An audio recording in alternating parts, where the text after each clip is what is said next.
मालेगावात शेतकऱ्याला सावकाराच्या गुंडांकडून लोखंडी टॉमीने मारहाण करण्यात आली।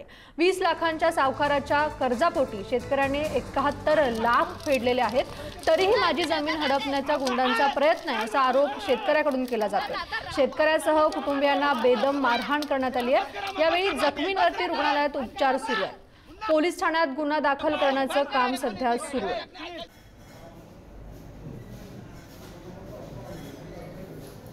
आमच्या वडिलांनी 10 वर्षापूर्वी शेतीसाठी म्हणजे ते सावकाराकडून कर्ज घेतलं होतं। तर ते कर्ज घेतल्यानंतर ते वडिलांकडून त्यांनी कशी खरेदी घेतली ते मला पण नीट सांगता येणार नाही।